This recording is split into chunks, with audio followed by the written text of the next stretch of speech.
This is my passion. This is what I love to do. But some days, sometimes, I'm just like you, man. I hate this job. Damn, I hate this job. Damn, I hate this job. Damn, I hate my job. Damn, I hate this job. I'm just like you. Damn, I hate this job. Man, I hate this job. Man, I hate my job. From a good dream I wake, sun rays on my face, planning out my day, hoping this ain't the one that I catch a case. I feel so good, I feel so straight. My manager keep calling me saying, hurry up, you late. Hurry up, you lay off. Y'all, man, I hate this job. Man, I hate this job. Been trying to play it cool, but it's hard to play it off. I've been hanging on to this bullshit, cause my car still ain't paid off. I know I'm on my way up, my boy just got laid off, so y'all, man, I hate this job. Man, I hate this job. These hoes here so ratchet, these niggas here so sneaky. Y'all don't even really pay enough for y'all to only pay bi-weekly. I'm trying to double up my cash, take this job, shove it up your ass. Yo, man, I hate this job. Sometimes I wanna say, walk in and slap my boss. This shit is getting hard. Damn, I hate this job. Gotta make it out of this struggle, bruh. And I don't really mean to take it out on you. You just a customer, but damn, I hate this job. Damn, I hate my job. Damn, I hate this job. Damn, I hate my job. Damn, I hate this job. Damn, I hate this job. Damn, I hate my job. Damn, I hate this job. We're the reason why your stockholders always stay afloat. Yet I'm asking, are they hiring? Like everywhere I go, schedule will say 9, but I think it's fine if I clock in at 9:04. I work 40 hours a week plus overtime just to be broke. So y'all, man, I hate this job. Hate that I applied. So much has transpired since the day that I was high. Told me I could advance, but you were telling me lies. Gotta give your notice before I quit, but you don't say shit right before I'm fired. Damn, man, I hate this job. Sometimes I wanna say, walk in and slap my boss. This shit is getting hard. Damn, I hate this job. Gotta make it out of this struggle, bruh. And I don't really mean to take it out on you. You just a customer, but damn, I hate this job. Damn, I hate my job. Damn, I hate this job. Damn, I hate my job. Damn, I hate this job. Damn, I hate this job. Damn, I hate my job. Damn, I hate this job. You and your procedures, you and your protocol, you and your policies, none of that shit don't apply to me. You and your quotas, you and your standards, you and your 2 sick days a year. Y'all niggas bananas. Wonder why the postman's posted with hammers, going postal with Popo on camera. His wage got him enraged, stressed out, it's hard to maintain. He flips the middle, grabs his. He said, if you don't get the picture, I quit. You ain't shit, mother. Man, I hate this job. Sometimes I wanna say, walk in and slap my boss. This shit is getting hard. Damn, I hate this job. Gotta make it out of this struggle, bruh. And I don't really mean to take it out on you. You just a customer, but damn, I hate this job. Damn, I hate my job. Damn, I hate this job. Damn, I hate my job. Damn, I hate this job. Damn, I hate this job. Damn, I hate my job. Damn, I hate this job. Look, man, I hate this job. I put my pants on one leg at a time, just like you. I'm out here trying to take care of my family. Damn, I hate this job. It's not always glamorous, for real, but I do what I gotta do for me and mine, you know? Damn, I hate this job. Damn, I hate my job. Damn, I hate this job. Damn, I hate my job. Damn, I hate this job. Damn, I hate this job. Damn, I hate my job. Damn, I hate this job. Damn, I hate this job. Damn, I hate this job. Damn, I hate my job. Damn, I hate this job. I'm just like you, nigga. Damn, I hate this job. Man, I hate this job. Man, I hate my job.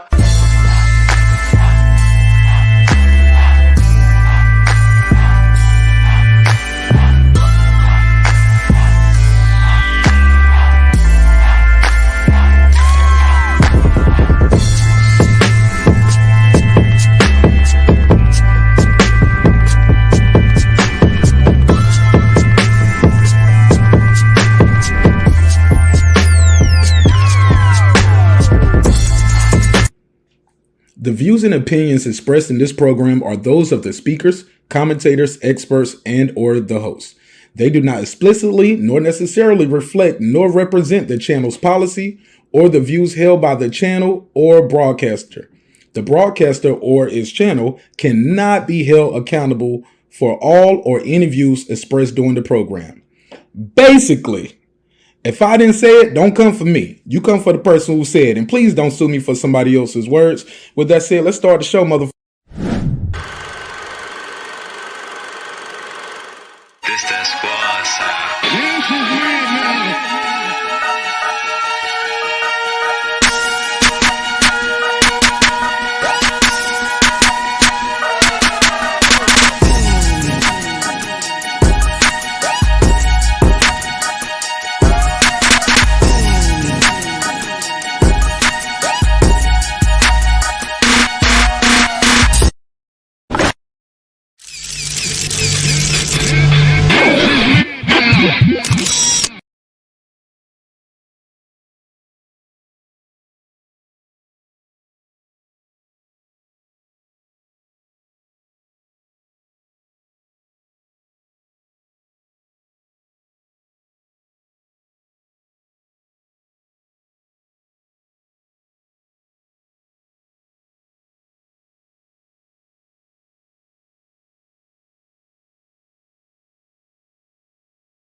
Hey, Mark. Yo, yo. I can't hear you, Mark. I don't know if you can hear me.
Well, this is the takeover. Puro Su Central taking over Marq Nash's channel. No, I'm just playing. Mark is probably having some technical difficulty. I don't know if anybody's watching can hear me, but yeah, I think Mark is having some technical difficulties.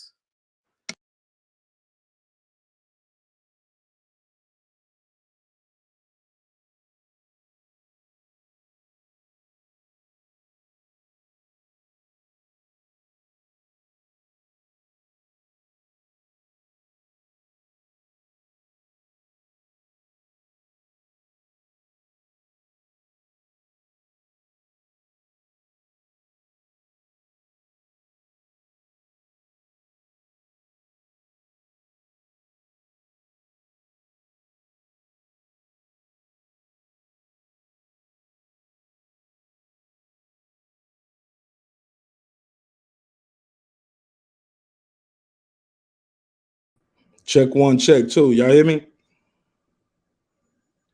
Yes, sir. Yes, sir. Loud and clear. Yeah, man. I was like, "What's up, Puro?" Man, that's crazy. Never had that happen before. Marq Nash with his bootleg head ass. Bro, I'm not at my normal setup right now. I ain't got my soundboard. I don't have my mic hood up. I'm just using nothing but the laptop right here. So yeah, so I'm not in my regular, I'm not in the studio. So I apologize for the technical. I was like, yo, I said I saw my number just drop all the way down. I was like, what happened to everybody? Then finally somebody in chat was like, we can't hear you, bro, if you're there. I was like, nigga, I'm here. So nobody Rookie. Yeah, so nobody heard none of my opening statement. I didn't hear it. Oh man. All right, so fuck it. I got my boy Puro in the building. Salute to you, Puro. Thanks for I guess trying to hold it down. That's what you did. Puro just I was just making a joke. But hey man, it's all good. You was quiet as me. I was like, talk, nigga. Say something. I didn't hear you. I saw you, but I didn't see like your circle move or nothing. Man, it's all good. All right, cool. So far as me doing my opening statement, never heard of it. All right, man. Yeah, that's crazy. I never had that happen. Now I was seeing the wave pattern moving right here and everything. So I was shocked y'all couldn't hear me. So I just restarted. Yeah, they said Puro was quiet as fuck too. Yeah. Because I can hear nobody. Yeah, it won't. Yeah. We could hear you though. So look, let's jump right into it, man. I got you here. Let's talk about it. Adrien Broner, mental health claims. Simple as I'm just asking you straight up. Do you believe his claims or no? Of course. No, I believe him. Okay. I definitely believe him. See, because go ahead. No, I'm just saying. I mean, he's been going through a lot of shit for a cool minute. I mean, to me, he shouldn't be fighting, man. He needs to be going get his mind right, But he needs the money, so I understand. Yeah. Do you feel like fans are keeping the same energy? Because I'm seeing a lot of people are kind of supportive to AB, saying, hey, get yourself together, blah, blah, blah. But when it came to Ryan Garcia, I remember people saying he's making excuses. I remember seeing Danny crying after the fight. People memed it. They laughed. I seen even with Tio, he had some personal things going on with his family. before the fight. Sure did. All people call them excuses. People all say they had excuses. Man. What do you think? Are people keeping the same energy or no? Of course not. Not boxing fans, never. Speak on it. Well, you know, well, the thing is, like, when Ryan came out with his mental health, actually got a lot of support. But then, you know, he got caught with some pictures of him being, you know, at the beach with baby mama, whoop-de-whoop. And he's like, he's ducking, this, that, and the other. But at the end of the day, I mean, boxing fans are boxing fans. They never keep the same energy. I would say this, man. I feel like I told people all the time on the show, I'm not shy about it. I have a bias in this because I seek mental health treatment. This Wednesday, I got an appointment. You get what I'm saying? I think it's important. Yeah, you said it multiple times. No, that's facts. Bro, look, yeah, I got a bias, bro. I got a bias. I think mental health is super important. I believe not just mental health when it comes to just staying healthy and being able to talk to somebody. It's completely important when you start dealing with the psychology of what it takes to win at that level. You get what I mean? You got to have concentration, motivation. You have to be you have to have a certain type of self-belief. All of these things are super important when we start talking about what it takes to be successful when it comes to mental health. Like, hey, look, anxiety control, controlling your aggression, the emotion control, visualization. You got to have that imagery. You got to believe. You got to see yourself winning. You got to know how to cope. The preparation, awareness, concentration. All of those things are extremely important when it comes to winning a professional fight. So, but I just feel like some people get the benefit of the doubt. Some people don't. Like my mom always said, I think they don't fuck with you, they don't fuck with you, homie. It ain't nothing you can do, man, if somebody don't rock with you, man. You'll hear a lot of people say that. But what we don't want to do is this happen again. We don't want another McCall situation where the guy just breaking down, crying in the ring, and just walk out the ring. So I'll pass the mic, though. What's up, Q? What up, Q? What's good with it, man? How y'all boys doing today, man? I'm good. Talk to me, man. Doing a quick pop-up on this topic. Shit, man. I guess it is what it is, man. AB pulled out. Shit. I mean, I ain't gonna lie, bro. I wanted him to win, but I didn't think he was gonna win the fight. I'm gonna be honest. You know, shit. Heard he be smoking squares in between sparring rounds and hitting the bag. Like, I don't know, bro. I don't really know. I know AB ain't lying about it. I ain't really giving him no sympathy or nothing like that. I can't say I'm not keeping the same energy because when it came to Ryan, like, shit, I didn't really feel no way about Ryan. Like, shit, I told him I wasn't really tripping off the taco shit. Let him get back off the, you know what I mean? Like, I'm willing to get a boxer's, you know, unless it just come a repetitive thing over some bullshit, you know, but like when it specifically come down to AB and not looking at nobody other situation, just AB and what I see from AB, man, AB do need some help, bro. You know what I mean? Like, AB 1 minute, like, he there, next minute he ain't, he asks for help. Like, and that's one thing people actually can't say.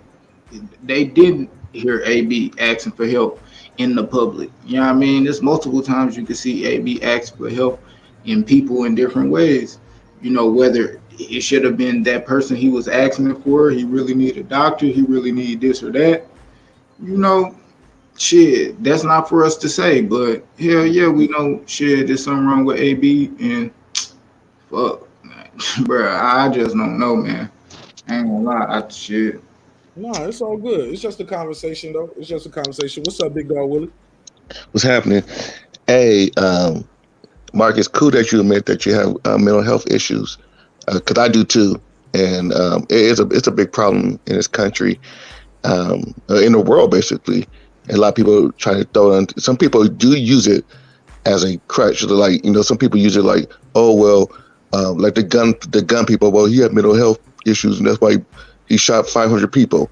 You know, they use that to make excuses for certain people But in terms of AB, he does have issues, and I mean you can see throughout his whole career that he's not focused, and sometimes when he fights, he's not focused, and that's a mental health thing. That's a mental you don't. It just seemed like he was good, and then he just fell off, and that had to do with I think it's just I don't know, man, but yeah, I believe him. That's how it works, though. That's how mental health works. You have good days, you have bad days. Some days it feels like the weight of the world is on your shoulders, and then some days it's like, hey, nothing can stop me. I'm unstoppable today. But that doesn't mean I like to bring up the Ryan thing because I think my boy Piro brought it up earlier. He said people didn't take Ryan's mental health serious because they saw him the next weekend, I guess, shooting jumpers with LeBron James on a beach somewhere, on an exotic spot, like in an island, Saint Tropez, whatever, right? But I always said it on the show then, I say it now. Any mental health provider worth their damn degree is going to tell you, do things to make you happy. Take a break, take a vacation. And I don't know about y'all, but if I was feeling bad about myself and that this weekend I'm just shooting jumpers with LeBron James in the gym, I think I'm gonna feel a little better about myself if I was Ryan Garcia. If I'm on an exotic island with my beautiful girlfriend, yeah, I'm gonna feel better about myself. So I don't think just because he took a picture while he was on his mental health break, we should just assume Ryan Garcia was faking. And just because we saw Adrien Broner's breakdown, and because let's be clear, what we call mental health sometimes could just be somebody just arrogant, pompous. Just I'm rich and I'm just an asshole now. Smoking squares in between rounds. Sometimes people just don't want to do the job no more, or they're not good at the job. I don't see all the ticket videos coming out. Remember, everybody said Jake Paul he canceled the fight because of his ticket sales with Rockman. He was scared. I think Ty's the first person I seen said in the chat. He was like, ticket sales is the reason why they canceled the fight. At least he's keeping the same energy. Some people ain't keeping the same energy. And I was like, why who are we to say sometimes somebody is faking or not faking? I mean, you guys are entitled to your opinion. It's the internet. And when you just got a damn avatar up, you can say anything in the world anyway, right? It's no repercussion sometimes. But I don't know, man. Look, I see Deuce, my boy Deuce. At least he keeping the same energy. He said, we early day, huh? AB couldn't make the weight. Hope he got his money. He ain't going to get another shot. That's a whole nother conversation. We'll talk about will he get another shot. But I'll pass the mic. Shit, hey, and I'm with that same shit too. Like, cause still at the end of the day, he ain't get the job done. Like, you know, we really like people mental shit. You know, like me personally, I'm like one of them people that, you know, the public shit public and the private shit private. You know, that's how you should be able to handle it. You know, sometimes when you're a celebrity, you're not always able to handle it like that. But when you put in certain stuff out there, you know what I mean? It give people an insight on what should be private. So at the end of the day, some of the things AB going on with AB, he brought on himself. And, you know, like, he just need to get it handled, you know, not in front of everybody. Get it handled. Shit, you already know he already getting took care of by Al Heyman and all of them. You know, probably not how we want to be, but AB, he ain't you know, he ain't out here broke. He just ain't got the money like how he want to, and that's just when he be disgruntled talking about, you know what I mean, like how he was going off on Espinoza and Al Heyman and all them the other day. You know, because he like a damn child. He like a child to them. You know what I mean? He actually getting took care of. So, man, AB just need to handle it however he need to handle it. If it's mental issues, go get that handled. And man, like the crazy thing, it ain't like AB old, bro. The nigga AB is like 32, 33 or some shit. It's like took a lot of punches to the head, though. Nigga said he took a lot of punches to the head. I ain't have it set up. Hold on. And his mind's not right either, you know, so. I ain't got it set up, bro. Let me hang up. Call right back. Yeah, but a lot like G-Body saying, bro, a lot of people feel bad for AB because, like, even you know, AB did some outlandish and, you know, shit like that, bro. AB did some good ass shit too. AB done did, you know, for people shit. People can come on YouTube, got YouTube channels can tell you that shit. I know Exclusive News Insider, he got AB stories, and people tell AB stories about what AB done did for him. AB bought this kid a pair of shoes, 5 and all this shit like that. So, it's the yin and the yang. Everybody got that, Yeah, but Yeah, man. maybe some of these mental health issues can come from. I'm just guessing. I'm not a professional, and I'm not trying to diagnose or say somebody faking or they legit or not. What I will say is this: when he lost that fight to Marcus Maidana, I've seen everything change with that guy. Yeah, a lot of people don't take losses good. Losses well. Actually, before that fight, actually a little bit before that fight, because he was coming to Floyd's fights and he had that white vest on with his gut out, and he was on tour doing some rapper shit. Yeah, exactly. That tour bus fight. Mark, that nigga hopped off Rick Ross tour bus to go to the Maidana fight. That's what I'm saying. He was Little Ross. So I'm seeing the dude like that, and then I remember Floyd said, "Yo, Adrien should have been at home getting some rest. He was out with us gambling the night before." You know? Yeah, he did say that. I remember him saying that. Why he said, I kept telling him, man, go home and get some rest. He was out hanging out with us. So then that happens. Then he goes in there. He's losing the fight. He loses the fight. Then it was just like, sometimes this mental health breakdown can be you're not who you thought you was when you look in the mirror, or maybe you're not that guy anymore. The hunger is not there. The passion is not there. I remember it. Look, time and time again, he's gonna let his hands go. We're gonna get back to the old AB. Get back to the old day. Man, I ain't about to lose to no damn Mikey Garcia. Man, I ain't about to lose to no Pecca. Man, look, I mean, it seemed like it was more focused on the weight. It was like everything was about this weight with this guy for a long time too.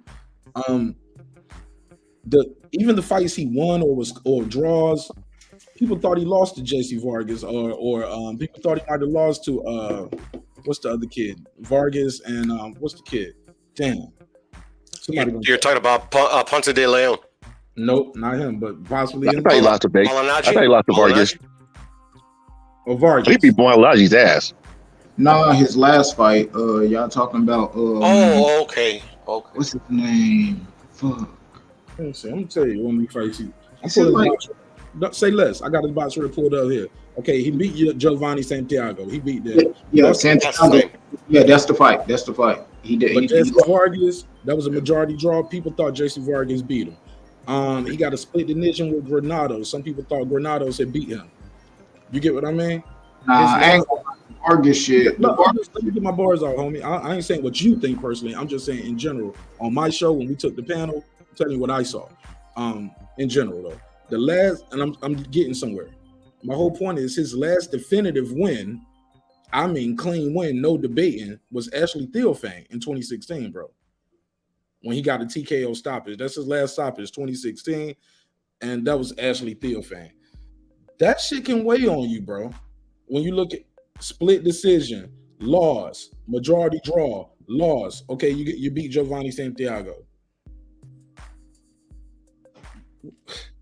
How old is AB? 32. What are we talking about here? My guy just some of these fights, man, that shit can weigh on you too. These ain't big fights. All of these ain't no big fights. And when you get into the big fight, he loses. I mean, go ahead, Pierre. I was gonna say the consensus was that he lost against Ponce de Leon too. So that's been I mean, but every fighter gets it. But I would say boxistically, you saw a change when he lost against Maidana, but he's been dealing with all kinds of issues ever since he was a kid. I mean, he kind of grew up like being like documentarized, since he was a little kid. Yeah. His brother getting killed, his twin brother at that. But that's all depression is, bro. Is anger directed towards yourself. You know what I mean? And because that's why the only person that can help depression is you yourself, because it's just you being mad at yourself or having anger directed, towards you. So Shit, AB just need that some alone time, man. Be around himself. Adrien Broner's twin brother died? Yeah, that's why they call him twin. You ain't know he had a twin brother? Yeah, I know his twin brother dead, though. When did his twin brother die? I actually didn't know that either. When did his twin die? He like when they was kids. Nah, I seen him as an adult.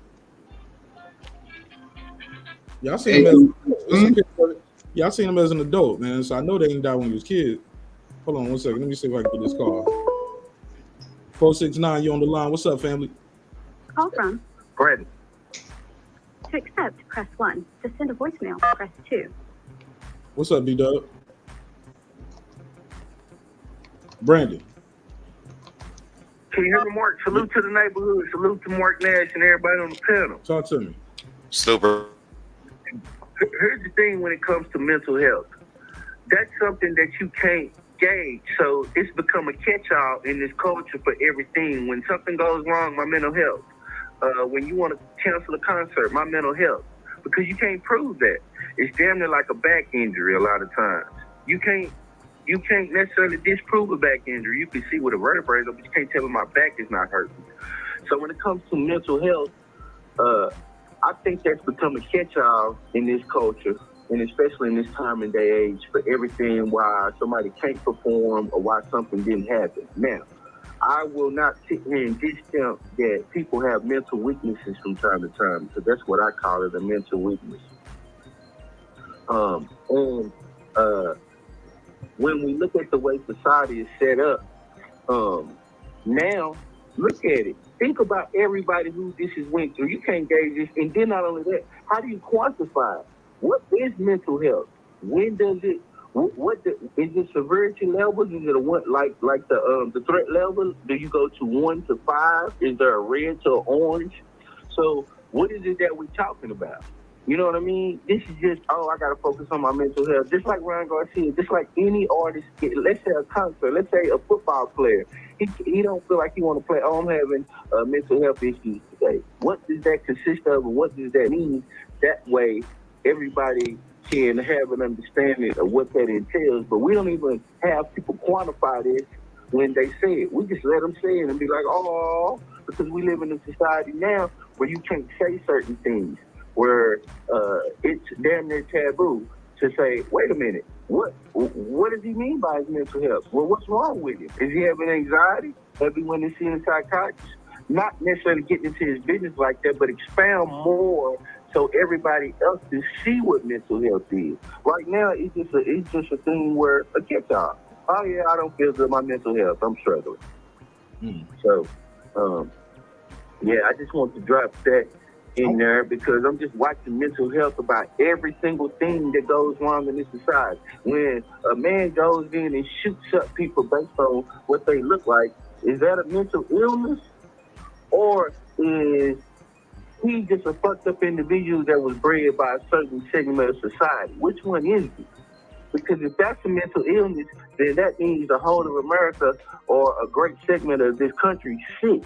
And if we're a sick country, we need to stop pretending we the land of the free, home of the brave, and we need to be saying we the home of the mental health patients who are fucked up mentally. Because that's what it seems to me. I don't know if you know, but we'll talk about it tonight offline. But salute to everybody. Peace. I got to reply to you, Brandon Washington, on one thing. Go ahead.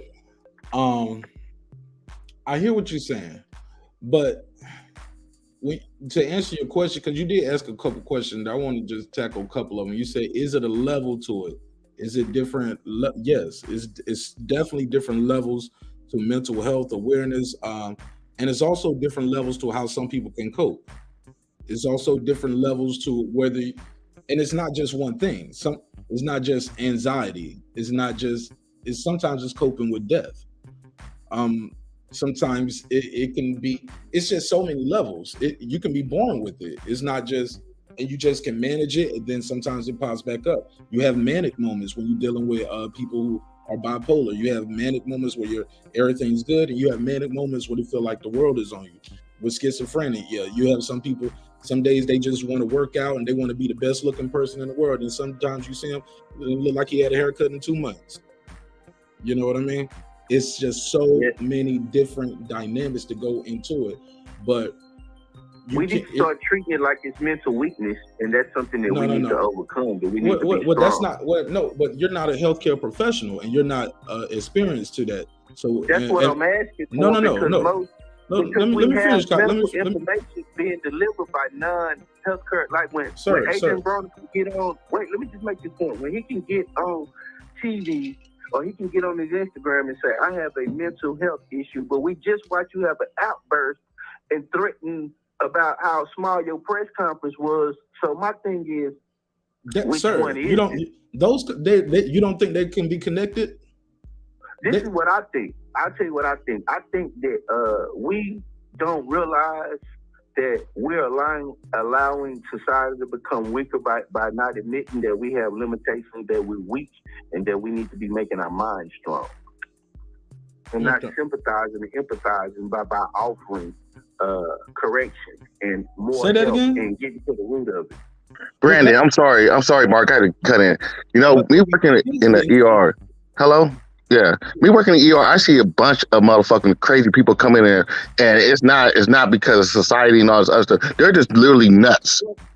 And so, Brandon, let them say a little bit more, Brandon, because we let you talk nonstop, and now as soon as somebody says something, you jumping right in before he even finished. I didn't even hear what he said. Say that again. I said I work in the emergency room, and we get patients all the time who have schizophrenia, bipolar, the manic depressive. It's a chemical imbalance in your brain. That is a proven fact. So it's not just people just like, oh well, I'm not strong enough, or I'm not tough enough, or I'm having this issue. It's something that is for real. I don't know what exactly is going on in AB's life or how you feel like that, but you don't know what's going on in his head. And so you can't generalize and just say, well, this guy, he just don't want to fight, or the ticket sales are not going well, or he can't make weight. You don't know that. You don't know at all what's going on in that man's head. And I mean, I really advise you, Brandon, to like go to a book and read stuff on mental health, because it's not what you think it is. Yeah, and I go ahead, Brandon, and then I'll reply. The point that he was making points that I never made. I never talked about Adrien Broner's fight, nor his ticket sales, nor his weight. No, that was something we was talking about earlier in the conversation. Oh yeah. No, I was using that as an example where people use that as an example, so that's why I was saying that. Yeah, it was in the chat. And as far as books on mental health, where can I read or where can I learn what you learned, that it's been proven that it's a chemical imbalance? Because you didn't cite any studies, any books. You just told me to read a book. Hold on. Okay. I really want you. Yeah, go look it up. Go on the internet and type in schizophrenia, bipolar. Go look that up, please. Yeah, Brandon. I can find just as much information to cite that it's a mental weakness that I can, that it's a chemical imbalance. Do you believe that? How about Brandon? Okay, all right. We're trying to at this point we're not even trying to, like, Brandon, let me ask you this. Have you ever heard, is this your first time hearing of a chemical imbalance? I don't understand what the concept means, chemical imbalance. No, I'm saying, this is your first time hearing of it, sir. Have you ever heard of it before? I've heard of the theory of chemical imbalance. Yeah, sure. Okay, theory too. Okay. Just want to make sure. I'm just curious. Okay, well, what I want to say to what you said, Brandon, is this. I get it. It's easy to say somebody, they mentally weak, right? But you don't get to where he's at in life if you was a mentally weak person. You don't become a 4-time champion. You don't become a champion once at all. You don't. Sometimes things can change in your life. Sometimes it can. Sometimes I didn't even go ahead, Brandon. See, here's the thing, Mark. Circumstances can make you weak, and when I say mental weakness, if he's giving chemicals to offset that means they correcting a weakness or an imbalance in him. That's fine. That means that he's not stronger where he should be, so they use the meds to correct that. I understand that. But so when I use the term mental weakness, it is a weakness. And he may, and to put it in context, yeah, he can be great in one area, which could be his boxing career, and fail in other areas, which could be, I don't know, relationships or even business or even financial. So it just because you're successful in one area of life don't carry over to your whole life. I think life can be compartmentalized in certain areas. Exactly. Brandon, you just made my thank you. So when you say he's arguing with somebody about his press conference on one day, and then he's pulling out a fight of mental illness, you said, which one is it? Maybe it's compartmentalized, or maybe it is all connected. Like, that's why he's lashing out, and there's so many things going on. I just know this. People are, it's people out there that are smarter than me and you both, that spend years and years and years and years of studying this. And believe it or not, some of them are very good. I know if you, I don't even know how to say this without sounding, how do I say it? I'll just say this without saying too much. I'll tell you this much. You get the right doctor in there, you can get off of murder, homie. You got the right doctor in there when you're on trial. Which means That's very true. No, you listen to that's not what it means. That means they are skilled, they are trained, and they know how to articulate the facts. It ain't about how much money you got, Brandon. It's about how good your doctor is and how they can articulate and explain what's going on to a jury. It's not all about the money. Because I know, like I said, without saying too much, I know some people, bro, and they ain't rich folks, man. But the right doctor went in there and said the right thing. But I'll let you finish your call, though. And I'm gonna get out. Here's the thing when it comes to science. We know that science can be influenced by donors. So if I pay you, I can skew your science, and I can pay you to write what I want you to write, even though you're a skilled scientist and a skilled doctor.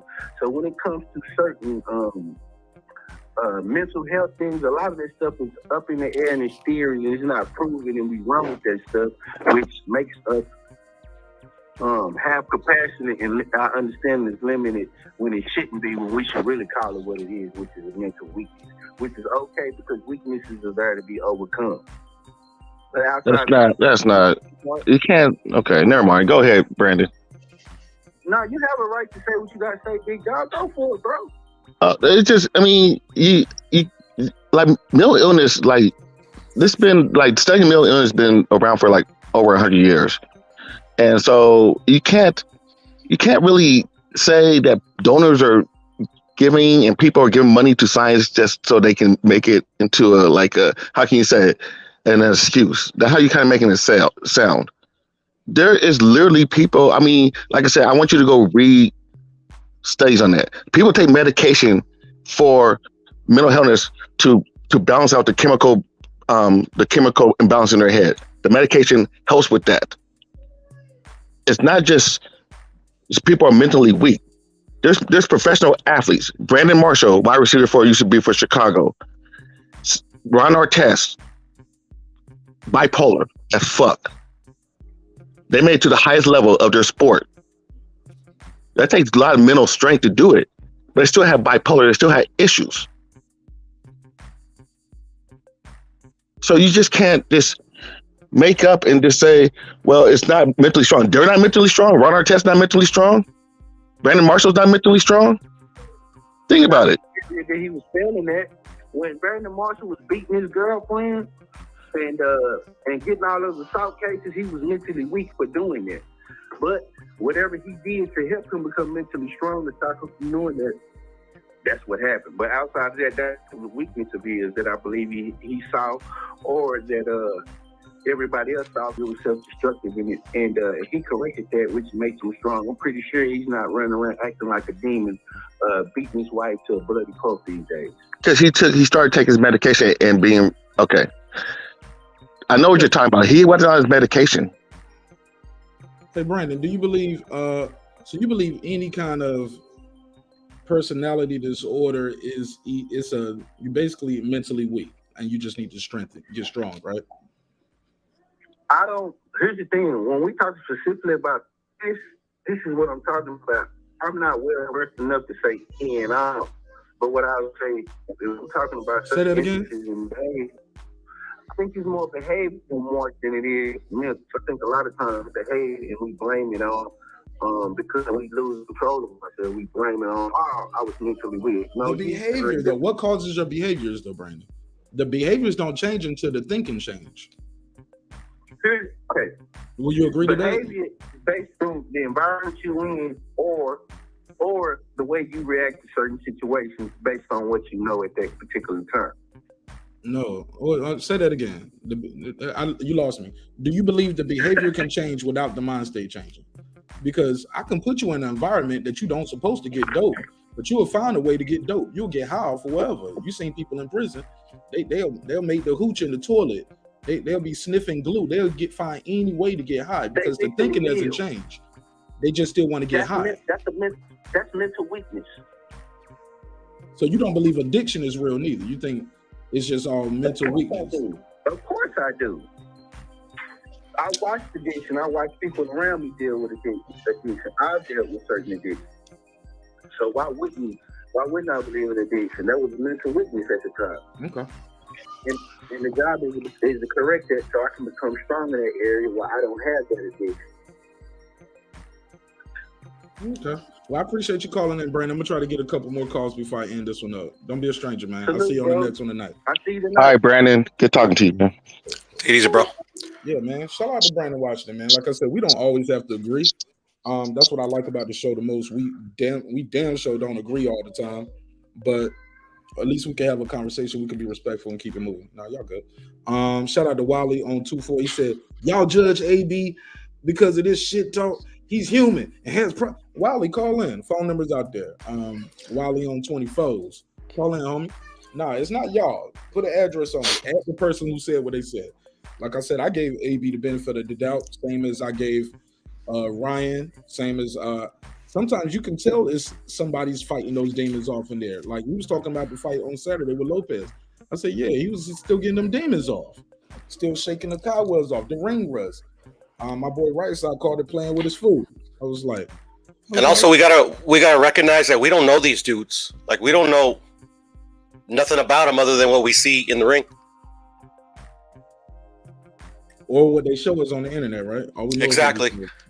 Because like in Ryan's case, I just found this out like maybe a couple of weeks ago that I forgot what podcast I was watching, but I guess he knows the Garcia family. He knows them for a little bit, but I guess that the reason like he didn't go like the Olympic route, like Devin, has his own reasons, but him in particular is that he was a decorated amateur, but he didn't go to the Olympics because they wanted to get out of where they stayed at, which was in Lancaster or Palmdale, I forget.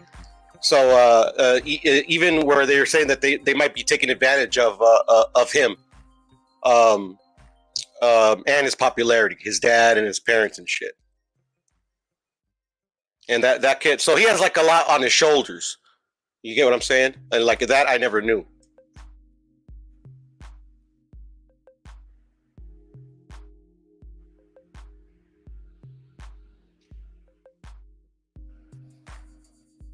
I forgot what podcast I was watching.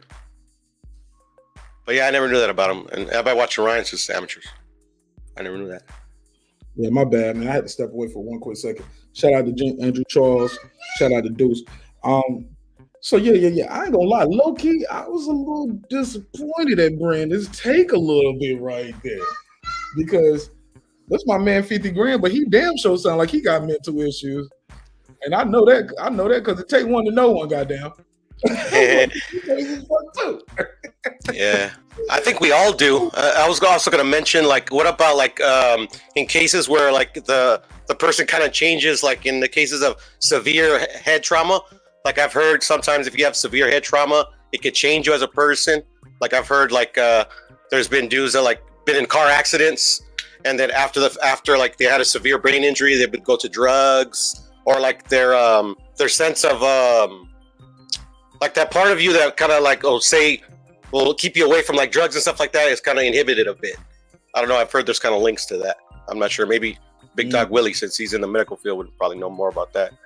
To what? Oh, brain injuries, and that changing your personality and your moods and stuff like that. Yeah. Your brain injured. Your brain injured. Yeah, yeah. That part of your brain that makes you say no to drugs, I think, right, Piero? Yeah, so inhibition, shit like that. Yeah, it's just kind of like, I guess you don't weigh the options as you would like if you didn't have it. I don't know. I read a little bit about it. I don't know too much. I mean, it can also be like people like war veterans that come back and they have PTSD. It can cause like a lot of Vietnam vets came back and they started using a lot of drugs, and because they seen some shit, and that fucks up your brain too. And that's a mental illness. It's not just something. Oh, he wasn't strong enough. No, you see somebody get blown apart a number of times in a year in Vietnam. You're not gonna be all there. So that's not have to do with mentally strong. That's trauma, and that's a whole different type of mental illness. Yeah. It's like you said, Mark. It comes in so many different forms. It's trauma, yeah. Like it's no different from somebody having postpartum, a Vietnam vet, somebody their daughter just got murdered in front of them, so she's mentally weak because she don't know how to cope with the loss. I don't know. I just think now. Granted, I remember seeing somebody when this came out before with Simone Biles, and people was like, "Oh, she's weak. She's mentally weak," as in, well, yeah, you need to get strong. You know, they tried to flip it a different way. I didn't accept it that way. I took it as, nah, you kind of being condescending and a little disrespectful and insensitive. But that's me personally. But like I said, I'm biased. I suffered from depression before. You know what I'm saying? And but that's me. So I do have a bias. But yeah, I got Wiley on 2-4. Go ahead, Wiley. Wiley on 2-4 going once. Wiley, you're not even muted. I can't hear you, Wiley. All right, we'll come back to him. Boxing Scholar, talk to me. Man, I was so disappointed in Brandon. I was disappointed I was disappointed for several reasons, because me and him on that same pro-black tip, and white people tell us all the time, pull ourselves up by the bootstraps. That's the same as saying you're mentally weak. You know, if you just try harder, you would do it. Like, there would be no homeless people, like crazy people under a bridge if it was a matter of willpower. It's bigger than that. Like, we know more about the world today than we knew than our grandparents knew. And one thing that our grandparents did, and I've seen it, they would treat mental illness like that kind of thinking, like, oh, I need to whoop his ass some more, give him a couple more whoopings, I'll fix his mental illness. But now we can't think like that no more. It's like all we are our brains. And studies show, like Junior Seau is a prime example of that. He had CTE. He was depressed. He became very aggressive. Like, and then he donated his brain after he killed himself. Ryan Garcia talked about killing himself. Tyson Fury killing himself. These are fighters that are taking punches to the head. We got to be more sympathetic. As far as AB goes, I don't know if y'all remember this. AB made a post a long time ago saying he wanted to kill himself. Like, the writing's on the wall that something's not right with AB. Like, it, like the telling Jay-Z suck his, you know what, the trying to fight Mayweather, his idol, like the sex tape, like all this stuff was like a compilation of AB's mental illness. So I believe him 100% that he's not right. Like, even he said he was gonna quit boxing and go sell bricks. If you're gonna do that, why would you say that? Why would you say that to the world? You know, that's not right in the head. These are not right statements. So AB has been showing us mental illness. We just didn't. We was like, that's AB. You know, like we ignored it. Like, nah, AB being AB. But nah, I 100% believe him. And like I said, I'm disappointed in Brandon, because Black people have trauma from slavery. You know, slavery happened, some years back. Jim Crow, all that stuff the residue is still here, because trauma is real. So I would expect him to be more understanding with the boxers who are taking punches to their head.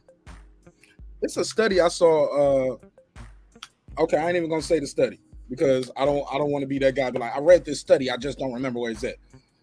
Just look it up. I heard. How about that?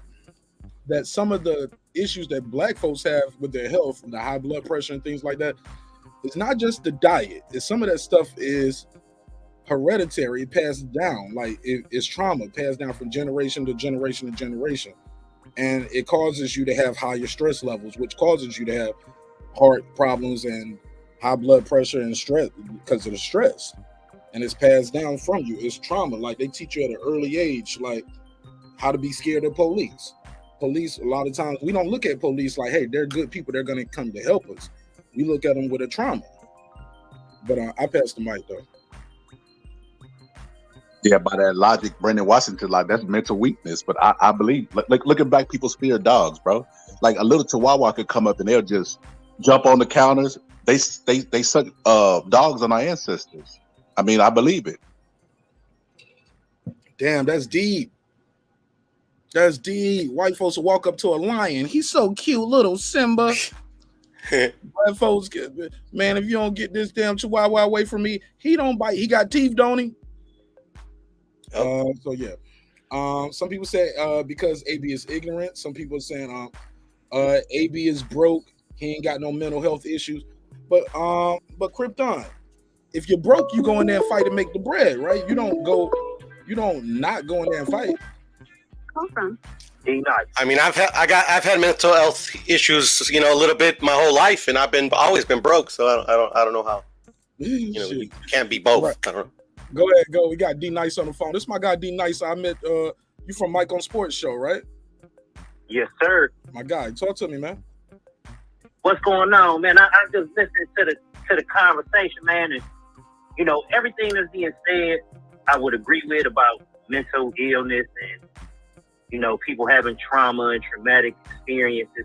But I'm going to single this to Adrien Broner. Adrien Broner is a mentally weak person. I don't believe he has a mental illness of no sort. And it all sounds like bullshit because you wait till a week of the fight to talk about you got mental illness. If you had mental illness, which I don't believe, I would have expected this weeks prior to this because it sounds like what he's been dealing with is some prior issues.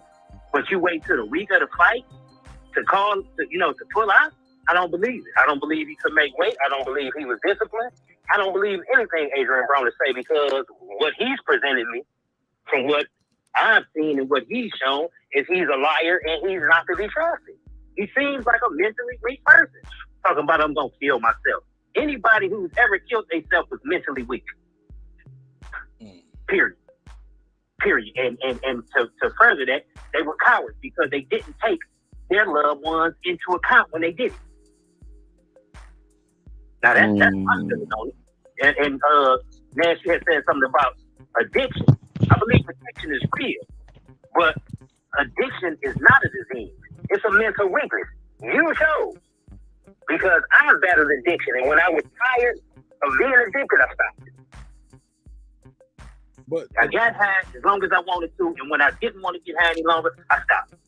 So I can't agree with people talking about it's a disease. You don't choose cancer. No. But D Nice, alcoholism is not that's the mental weak. No. When you look at being a drunk is one that's mental weakness. But alcoholism, by definition, it's a chemical dependency. Chemical dependency. Yeah, it's a physical and emotional dependence on it. Your body, if you don't get that drink, your body will start going into shakes, homie. Facts. Mm-hmm. Like in the hospital, bro, I used to work at, they used to have these little tiny cans of beer. My mom would tell you all the time, because my uncle, when he was in the hospital, they had to give him these little cans of, I didn't even know they had a beer at the damn hospital. But it's for people who are getting treated with alcoholism. You got to give them a little taste, because now they'll get to shaking, they'll die. Yeah, we have meth for that now. So you got to wean them off. Aware of that. So you can't just say, well, it's mental if you can die if you stop doing it, because you've been doing it so long. It. But my question is, how did you arrive there? Like I said, PTSD will make you arrive there. Some of that shit could be in your blood. Some of that shit could be in your blood. Your mama was a drunk. Your daddy was a drunk. It was a drunk egg and a drunk sperm. No different from a crack baby. Is a crack baby mentally weak when they're born with a dependency on crack? What's the excuse for a baby who's born as a crack baby? And there's a mental illness called addictive personality. I guess you could give it an excuse, but you're giving the outlier. You know, you're giving the absolute worst case scenario. I'm talking about the average. And the average alcoholic chose to become an alcoholic. That was a choice. Okay. Now that they have alcoholism, yes, they suffer from physical symptoms and need a diagnosis and need treatment. Okay, that's after you made a fucked up choice. D-Nice. So if you came back, I'm using PTSD because I deal with a lot of these type of patients. If you sat there and you came back from a war and you're at home and you're having bad dreams every fucking night and how your friend got killed over and over and over again. A lot of people use drugs, alcohol, maybe sex, maybe doing other things to try to counter of the other experiences that they had that was bad, that traumatized them. Right. That is called that your mental illness walks you into drinking or doing drugs. I mean, those are just that's not just a decision. You're trying to huh? That was something that person chose to do. It wasn't like he had PTSD, he kept having these messed up dreams, and there was no other choice but to have a drink and then become addicted. No. That's not what okay. You chose to do. You willingly became addicted to the alcohol because you liked the feeling that you were receiving afterwards. Hold up, sir. Maybe that feeling is I can just go to sleep now. I need a drink. I can forget. I can forget. I can cope with the pain. And then maybe it's not. Maybe it's that feeling that I enjoy being drunk because this is what I want to do. Okay. Well, how about this? That's what I'm saying. You see what I'm saying? Do you believe sports psychology is a real thing, D-Nice? Do you believe in sports psychology, or just when you're talking to someone like raising a kid? If I keep telling a kid his whole life, you ain't gonna be shit, you ain't gonna never be shit, the kid probably won't be shit. If I tell the kid all the time growing up, you can be whatever you want to be, nothing gonna stop you. Do you think those kids are gonna be growing up differently and gonna have a different out view of their self and the world by the age of 13? What do you think of that? Yes? Yeah, I would agree. Okay, so I would agree that they more than likely would come out differently. All right, so by that same outlier, let's say Adrien Broner. I got this 1, 2, 3, 4, 5. Hold up, 6, 7, 8, 9, 10, 11. Okay, I got these little things right here. I'm looking at. It's a bullet points. It's about boxing psychology, right? But you can use, especially for boxing. If Adrien Broner is lacking in any of these things right here, he's probably going to go in there and lose. Controlled aggression, motivation, emotional control, visualization, seeing himself doing it, anxiety control, coping, preparation, self-belief, awareness, concentration, self-efficacy. My brother, if you slacking in any of those departments, you shouldn't be in no boxing ring. Can you agree with that? Okay. I mean, I for argument's sake, yeah, I'll agree with it. Like, but you left out one important thing that's probably more important than all of those things. Selling tickets and making weight. No, that's skill set. Oh. Your skill set isn't good enough to beat your opponent. That's where you should start at, because I did not have Broner beating Figueroa. He does not throw his hand. He's been a shell of himself since the Maidana fight. So I had no reason to believe that he was going to win, and a loss would have ended his career. Okay, so a loss, it would have been over with. All right, pulling out of this fight. So now, is it over for him? Pulling out this fight, he get a reprieve. Mental health, mental illness. I'm fucked up, y'all. Bear with me. Let me get myself together. Now he can come back. He still got another opportunity. Because if he loses to Figueroa, you can wrap it up. You're gonna be fighting in Cincinnati on undercard. D-Nice, when it comes to AB, you have a point. But I'm just saying, with everything else, in terms of like other people and other situations, you can't just blame it on I'm mentally not strong or something like what you're saying. But with AB, never. I mean, you never know. I give him a pass too, but you never know with AB. I'm just proceeding. I'm going off of what AB has presented. So this is. I heard one of the guys say that we don't know these people. I said, and you are exactly right. But I know what they presented me, and based on what he's presented me, I don't believe it. This is the catch-22 with boxing fans. So if AB would have never said anything and went into this fight and got his ass whooped, and afterwards he said I was going through some mental stuff, y'all would have said the same thing. Oh, he's just making excuses. Yeah. That's the same thing they did with T.O. It's a lose-lose situation. He's not supposed to go in there and take. If the main obstacle in boxing is to throw punches at your opponent's head, the brain is going to take damage in the fight. If your brain is not 100%, you should not be in the ring. People have died in the ring. There's been deaths this year in the ring. Yeah. He did the right thing. Yeah. I mean, facts. He did the right thing. If that's what he chose to do, if he wasn't sure for whatever reason about getting in that ring, yeah, he did the right thing for pulling out. I'm saying I don't believe it was because of mental health issues. That's what I don't believe. I don't believe any of that shit that he's saying out of his mouth. I don't believe he was ready for the fight physically. That's my belief. Because he presented me an undisciplined fighter throughout the year. He's presented me with a guy who will say anything at any time. He's presented me a guy who has zero self-control over his emotions. Also a 4-time champion. No reason. You got to add that to his name. 4-time champion. I don't believe his mental illness excuse. I didn't believe Ryan Garcia's mental illness excuse. And when Adrien Broner would have lost, no excuse would have mattered to me because I didn't think he was going to win to begin with, based on his skill set. That's where I'm at with it. I don't believe it. So we gotta see, guys. I don't know if you can see the screen, D Nice, but I got a picture of McCall on the screen when he walked out that last lane. Crying, broke down, crying in the ring, saying, "I don't want to fight no more.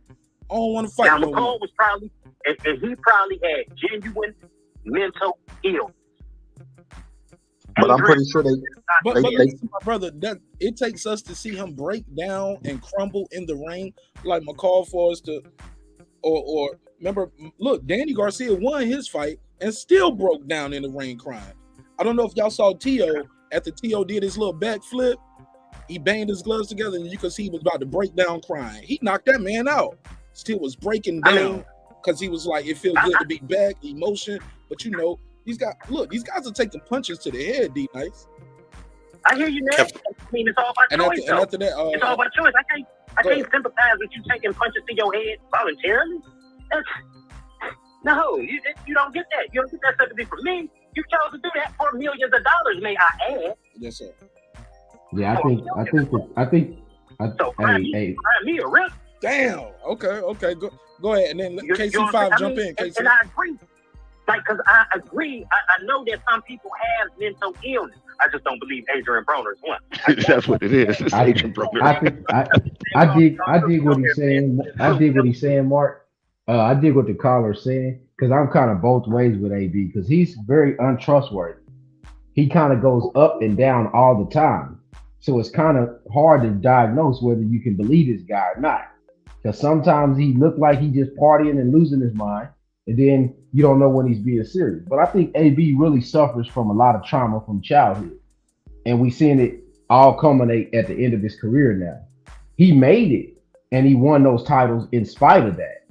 But if you really look at his relationship with his father, when his father would come around, it didn't really seem like it was a father that had authority over his son. It just seemed like they was friends. And we see that a lot in today's society with people trying to be their kids' friend instead of being the authority figure over their child. I don't get that semblance from their relationship. And I think AB missed that. And that's a level of discipline he was getting from Kevin Cunningham. But then when he went back to Stafford, that shows that he didn't have the same level of discipline. Because there's no way if he was with Cunningham, he would be out of shape. All right, go ahead. Pass it around. That was KP, right? Go ahead. Yeah, that was me. Go ahead. That was me. Boston Scholar, Big Dog. If I bet you if McCall was in camp and he would have told his handlers, man, I'm having mental issues, they would have said, man, you mentally weak. You're going to get in here. You're going to make this fight happen because that's what champions do. It's bigger than willpower. And somebody made a comment earlier about addiction. You know, it's a choice. Everybody has their vice. Just because you beat that addiction don't mean you might be addicted to pussy. I mean, whatever. Everybody has their vice. Food. Church. Food. I know some people addicted to scratch offs, homie. My father, yep. They can't stay out that damn gambling. There's a whole bunch of the pick three. Mm-hmm. Right, that ain't even no damn money like that. The damn pick three. Yeah, you're gonna spend $2,000 to win $250. So everybody has their vice, you know. Just some affect people's life negatively, and I think it's really funny because there's only one healthcare provider on the page that can really diagnose people. So, but if you listen to, I can't diagnose people. I just want to say, like, I don't diagnose. I know about it, but I don't diagnose. You treat them right. Diagnose was the wrong word. So whatever field you work in, Big Dog Willie is better than what we know. So I would defer. I would always defer to you on something like that. I think just the cavalierness of people saying, "Oh, it's just mental weakness," that really offends me because I have mental health issues, and that I just don't. Every time somebody say that, I'm just like you don't know shit, and not to say in a like towards like Brander and like that, like he don't know nothing, but you're not doing the research to speak on this. And I really, what you say? Do you think that as Black men that we minimize mental illness so much for so long, living under this society that we've lived under, that whenever we see it in somebody else, we kind of just say, "Hey, he's just crazy" or something like that, without seeing that person needs help? Well, I mean, as I think a person who's, yeah, of course, because we're not even supposed to cry. You know? Yeah, you're right. Yeah, you're right. Like, people, I mean, this person, when my dad passed away, this person that I knew, I'm not going to say, he said, "Don't cry, be tough." Like, what you talking about? You know? Wow. No, but that's how, it was an older Black man. He said that to me. Mm-hmm. And I was like, I looked at him, I was like, dude, my dad passed away. He's not here. I won't ever see him again. I was just supposed to be like, "Oh, I'm good." And that comes from slavery. And that just, we always have to be tougher than the next person to prove our worth or something like that, and prove it to each other. We can't be weak. Yeah, people that don't cry are normally serial killers. But you know what's funny? They'll say stuff like, "Man, I don't trust AB. He have his ups and downs. He's partying." They'll say all the signs of mental illness, and they'll be like, "I don't believe him. I don't trust AB. He make a post about killing himself, but I don't believe him." Don't believe him until they do it. That's what I think y'all. Yeah, I think y'all all are right. It's just that people just don't want to trust AB. That's what it is. That's why I think it's funny, because AB. Yeah, it's AB. But AB have been showing us for a long time that he suffered from mental illness. Mm-hmm. And the problem is the problem is this though. KP, what if it's what Mark said? Do you believe what D-Nice said? It ain't him suffering from mental illness. He's arrogant. He got his ass kicked because his skill set was there. He didn't prep hard enough. Got his ass kicked. So that what we call mental illness is it's just a narcissistic person who's embarrassed because he got Mikey Garcia. Well, Mark, think about this. Everybody that's on the panel, every time you see one of these athletes, especially an African American male, that becomes prominent in his sport, he has to then take on the whole mantle of his whole damn family, bring them up, raise them out of whatever poverty level they was in, and then give them a good life. And he's supposed to be the one to lead the way, like a savior or some kind of figure. And then that amount of pressure is put on this person. He loses the best fight of his career. Then after he loses that fight, he's never the same. Which best fight? Shit, he lost all his. The Madonna fight, the first one that he lost, is what I'm saying. Oh yeah. Could you imagine that mentally on his head? Because it didn't look like his father or mother had any plans for him. He just was fighting, and then he became successful at it. It doesn't look like a structure like Sean Porter came out of. You know what I'm saying? Or Shane Mosley. It doesn't look the same. It looks like once he got some money, everybody in the family was like, "AV, where the money at? Where the money at? You got any money?" That's what that looks like to me. You don't think Mike Statler was like a father figure to him? He can't do nothing after AV get the check in the locker room. Fair enough. Good point. I can't argue with that. I think that's what we seeing, bro. He had the whole weight of the whole family on him. Figure to an employee. Yeah. Okay. Because if you remember, he started to be out of shape a lot. And you start to see him do a lot of stuff that you didn't see him do when he was with Kevin Cunningham for those couple of fights.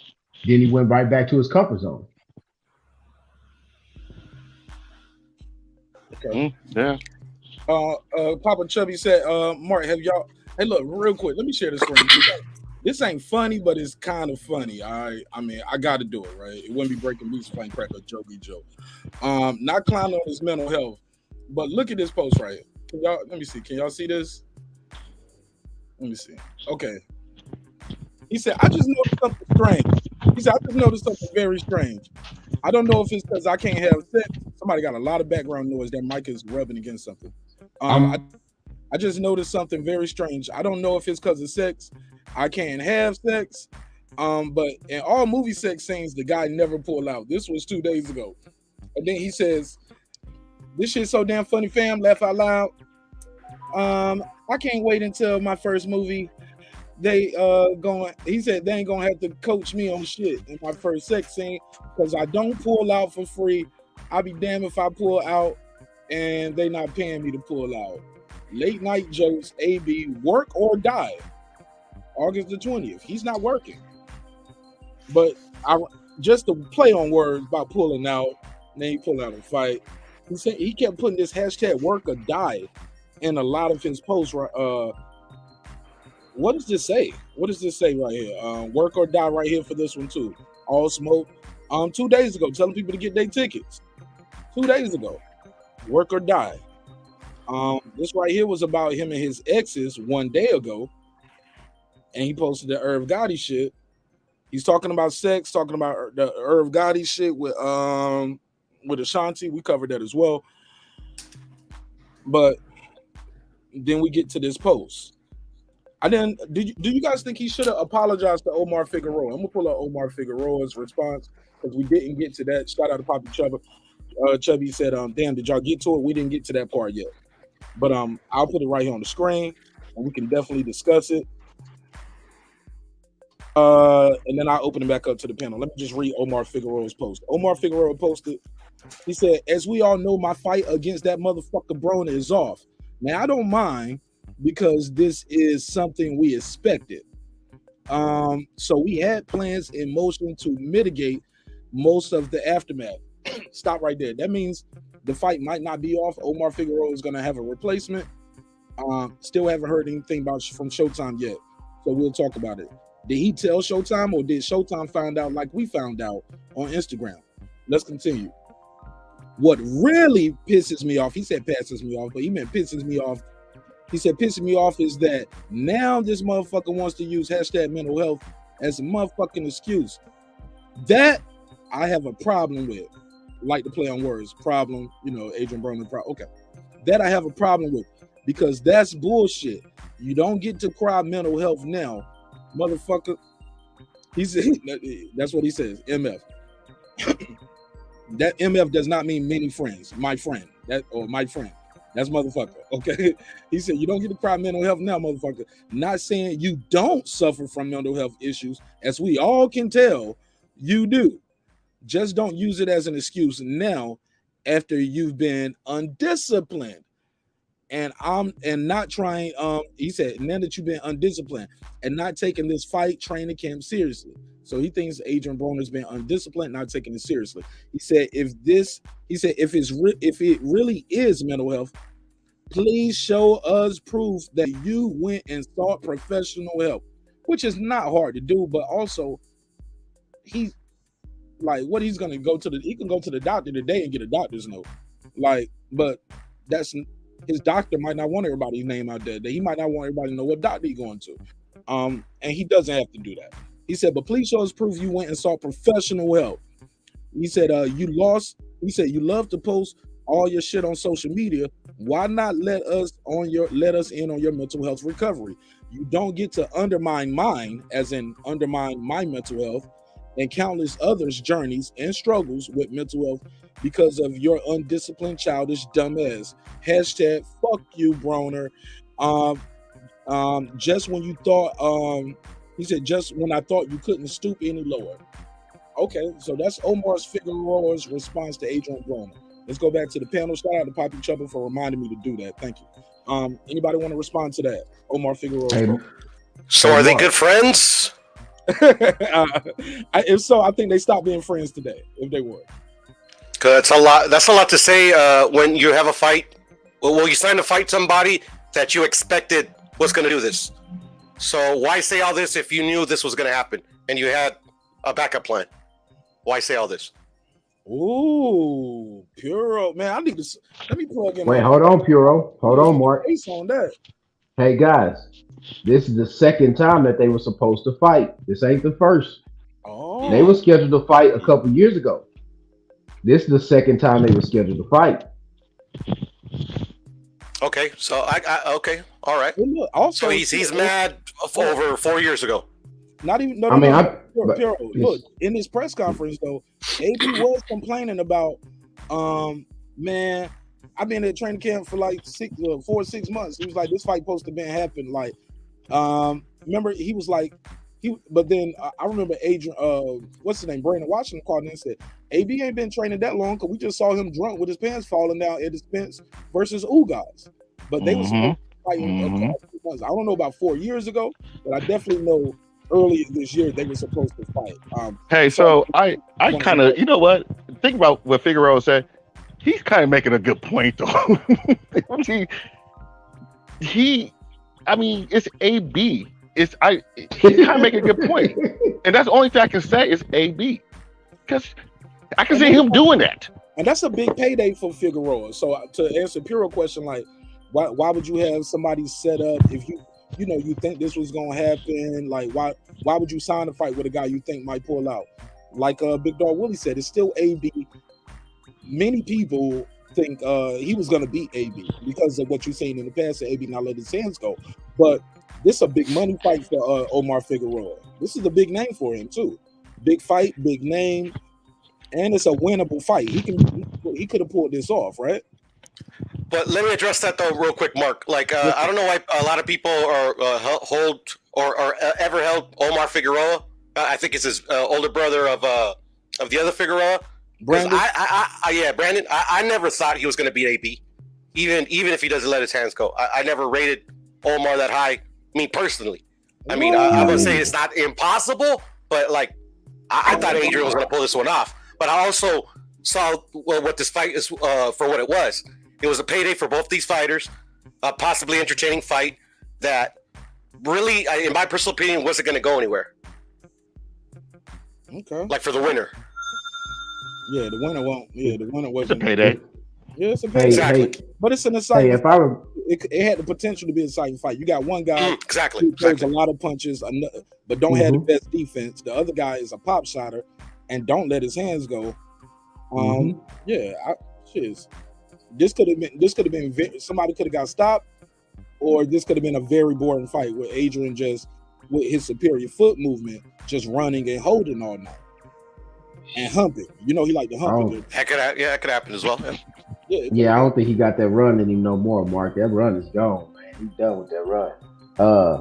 I think AB was supposed to fight Figueroa, if I remember correct, after Figueroa and Molina fought. I think. It's just been a while ago that they were supposed to fight because they had a little pressure for it. It was a while ago. It was before COVID. And then after that, AB got the Pacquiao fight and all that type of stuff went down. So, but then Figueroa ended up fighting Ugas and getting killed. So, but yeah, I wouldn't trust AB, man. AB's like just think about it. Everybody on the panel, if y'all hire a guy like AB, you wondering if he gonna make it to work on time. Shit. I hear that. Making it work, period. That's what it But yeah, I think these fighters should be really careful. They're going to end up with T.O. syndrome. Remember, T.O. was talking shit about Wilder, and then when he lost, he went on his spiritual journey also. Yeah, they should be really careful, man. They could easily be Chris Colbert. They could easily be that person that they're criticizing tomorrow because they're taking punches to the head. All it takes is one punch, and fighters are averaging in that weight class 100 punches around. So they should be really careful about being so harsh because when it comes time for them to get judged, we're gonna be equally as harsh on them as they was on the other person. So they got to be careful when they say stuff like he lying and stuff like that. Well, he's upset. Maybe that'll calm down. He's upset. Maybe that'll calm down in a couple of days, and if he ever talks to AB or something like that. But I mean, I'd be hot too a week before the fight, and then my payday's just gone. So maybe just upset. Look at it, I'm sorry. Go ahead. And it is AB. AB has a issue not working out, messing around. So I mean, I'm on both sides of this. I do believe he has mental health issues, but I can also see AB not working out and clowning around though too. Mm-hmm. You know what happened too? I remember doing that Brian Custer interview. Was that was AB, right? And they doing the Brian Custer one-on-one, they was like, yo, we heard you kicked everybody out your training camp. Was that the AB fight? Or who's Brian Custer talking to? And he said, I want to say it was AB. I'll go back and watch it. If I'm wrong, I apologize in advance. But said I believe he said, yo, you kicked everybody out your training camp. What was that about? He was like, nah, I just don't need all those distractions. I don't need all those people around. He was like, well, some people say it was about you, your training regimen, you're not making weight. He said, nah, I just don't need all those people around, or something like that. I think that was the press conference he walked out on, right? I think that was before the Custer interview. No. Because that press conference he walked out on, he didn't say shit. He just complained about it being there. He just complained, and when he came back, it wasn't nobody there but Mike Stafford doing it by himself. Later on that week, he sat down with a one-on-one with Brian Custer, and I believe that's when it came up. Okay. But yeah. But I pass around. Anybody got anything else on this? Because like I said, I'm gonna be back with another episode on this.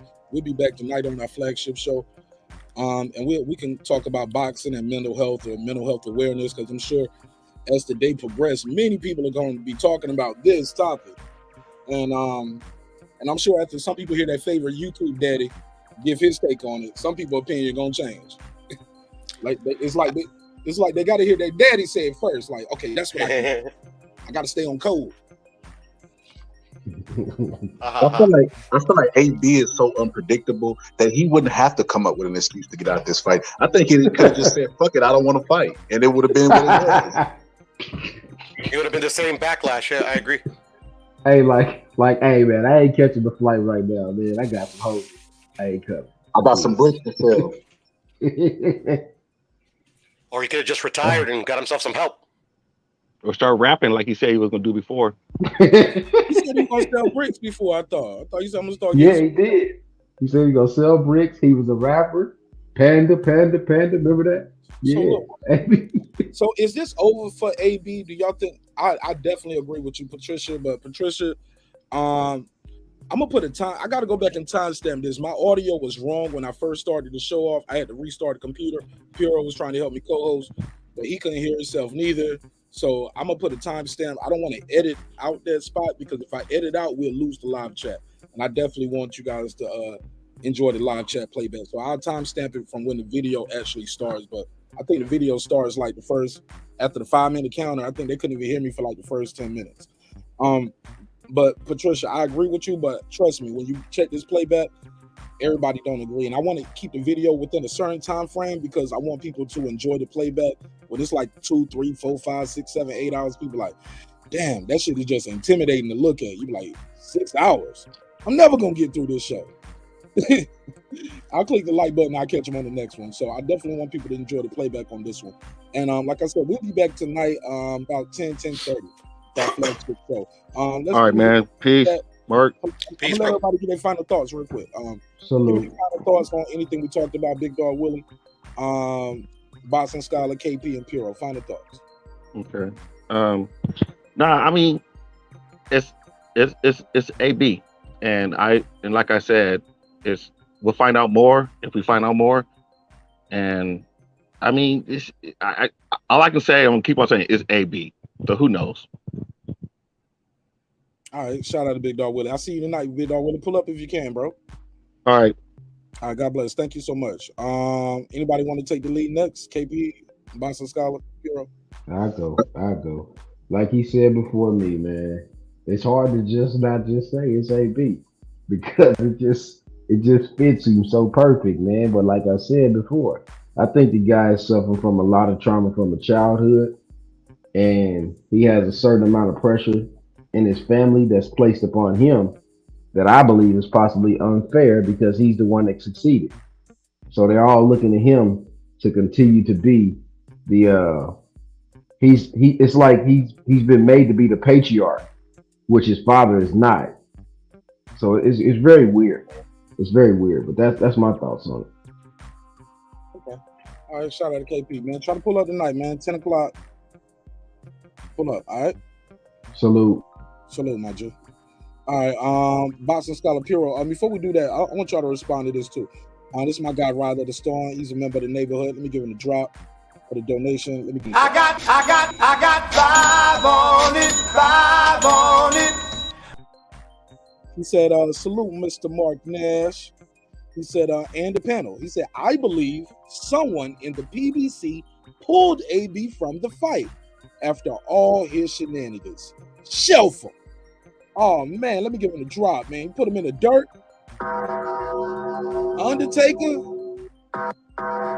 Oh, shit. Okay, put a case on it. What you guys think of what the brother Ryder the Storm said?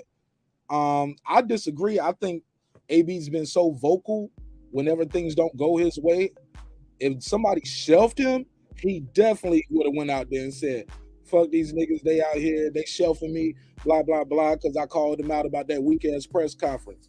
I seen him say, fuck Bernstein. I just seen him say, I just beat the shit out of a Mexican on Mexican, was it Cinco de Mayo or Mexican Independence Weekend? I've seen him not bite his tongue. I don't think he will go out there and say mental health if somebody shelved him.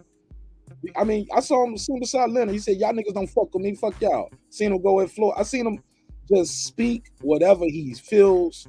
I don't think he would bite his tongue if somebody from the PBC shelved him. I think he would have really went off.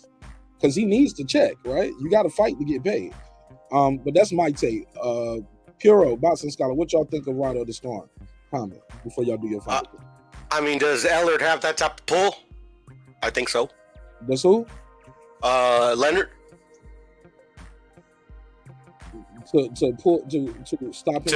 To shelf him, to take away his paycheck. Yeah, but that's what I'm saying. If they do that, why would he go out there and defend him and make himself look even worse with the mental health thing? I think he went out there and talked some shit like he did. Like, oh, these motherfuckers, man, I said some real shit, and these motherfuckers gonna cancel the fight. They pulling my fight, and he can sue them for that, right? You got a contract. You just pulled me from a fight, just because you don't like what I said in the press conference. I think he might have a lawsuit, might have a case. Well, it's still early in the week, so he could still do that. But I mean, it could be I don't know, without knowing for sure. Yeah, AB is the type of person that reacts and then thinks about it later. Like even when he spoke out about them doing the press conference that he walked out of, he didn't want it in that fashion. Remember, he came out, he talked shit on Twitter, then he came out and gave like a half-ass hearted apology, but he still stood where he stood. So yeah, we would definitely just if there was a conspiracy, AB would let us know. He'll let us know, just like Mark said. Oh, bitch ass niggas trying to shelve me. They trying to shelve me, y'all. Al Heyman, all of them. That nigga couldn't hold the water, bro. He couldn't hold the water in a bucket from the sink to the toilet, bro.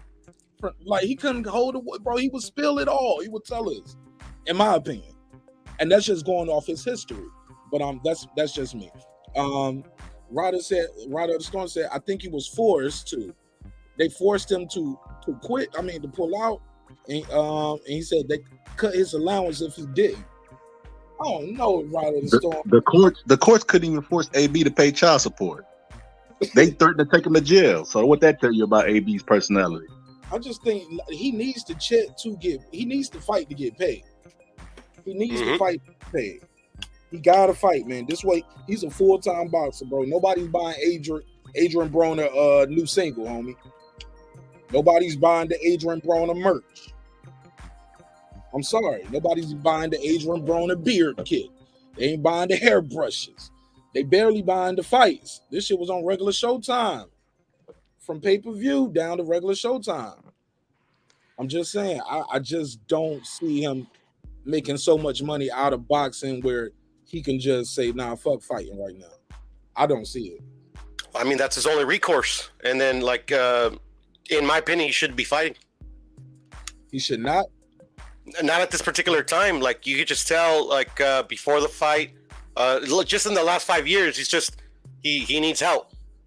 Like, he shouldn't be in the ring.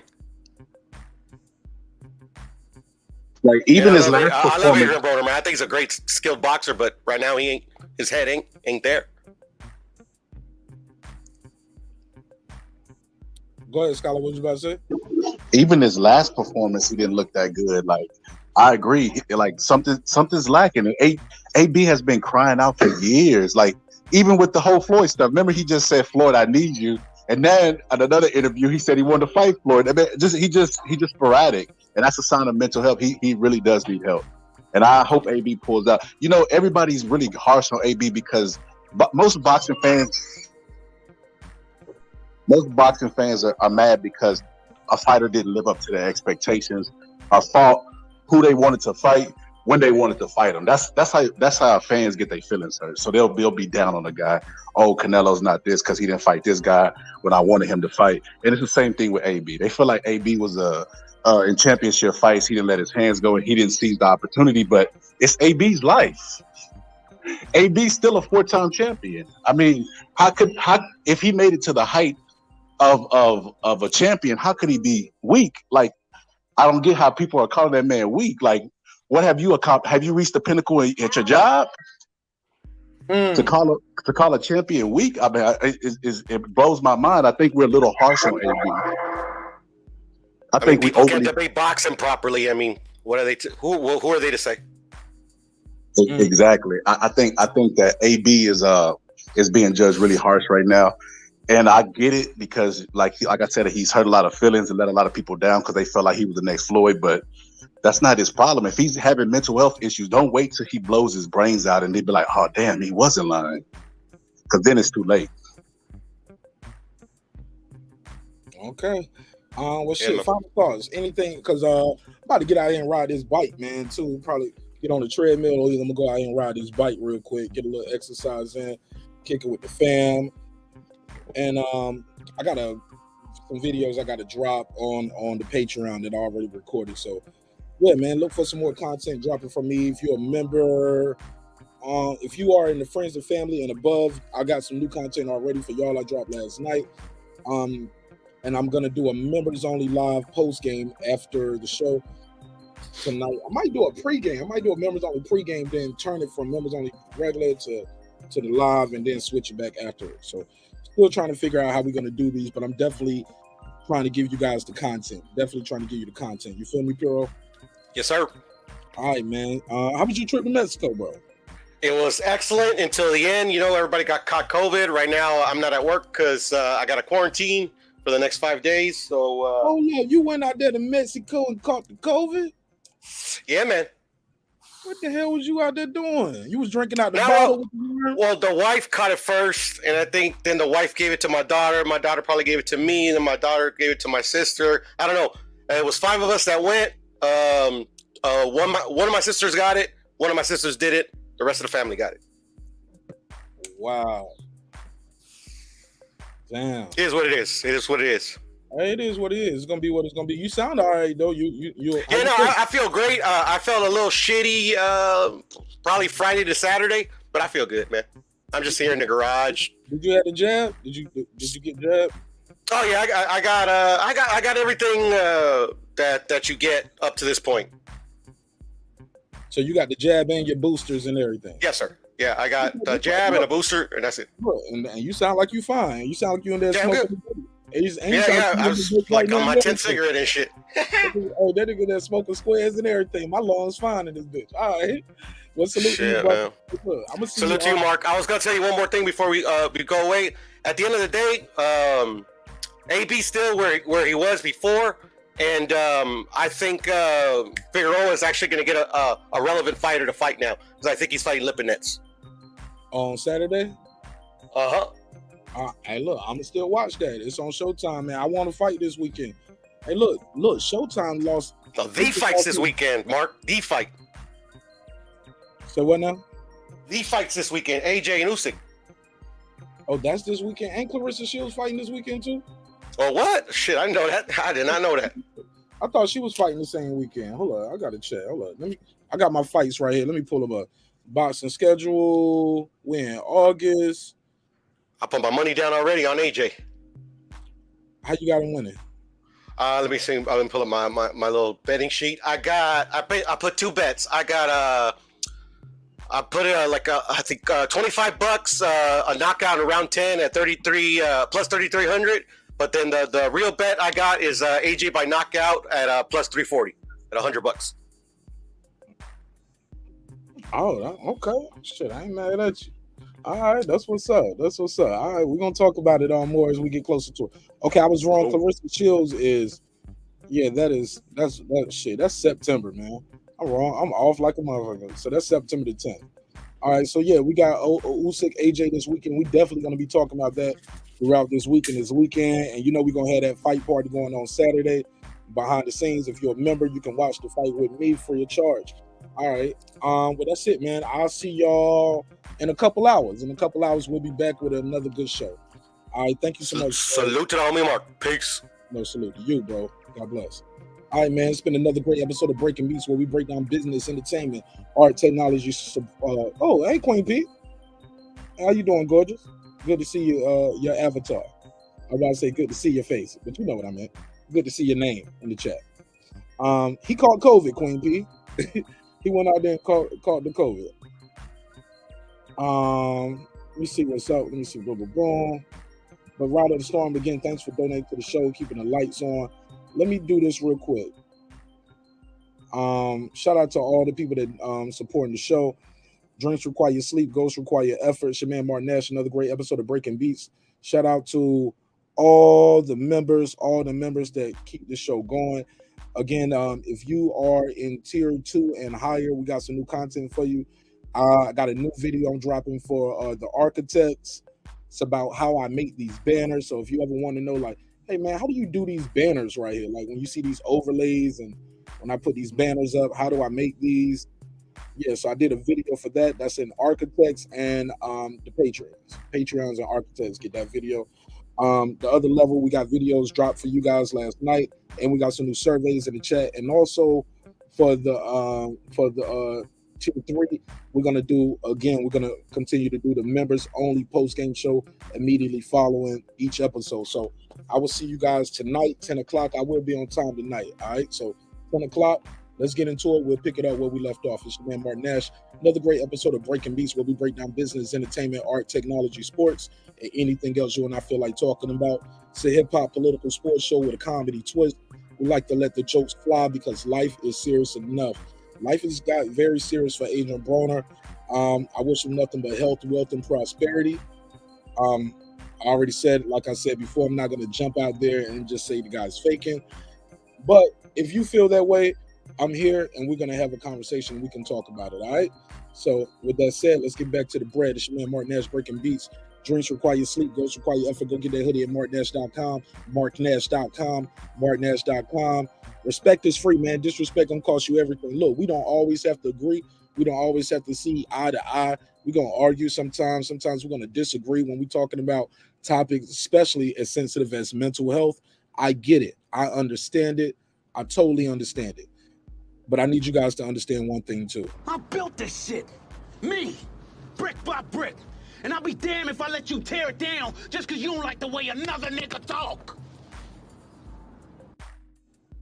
Drive, motherfucker. This that squad sound.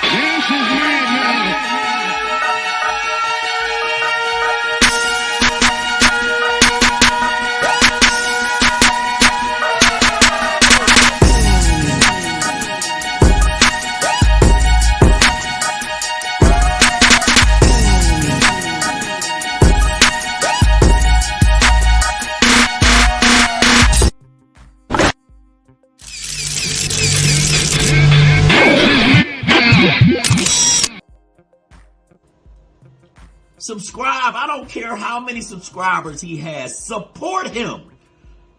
So he made all this possible. He made this possible. Nah, God made it possible, Dr. Mark, and so did dope ass individuals like my guy D Bevel the Champ. Salute to you, D Bevel the Champ. Thanks for supporting with the Patreon, homie, in a major way. I'll see y'all on the next one.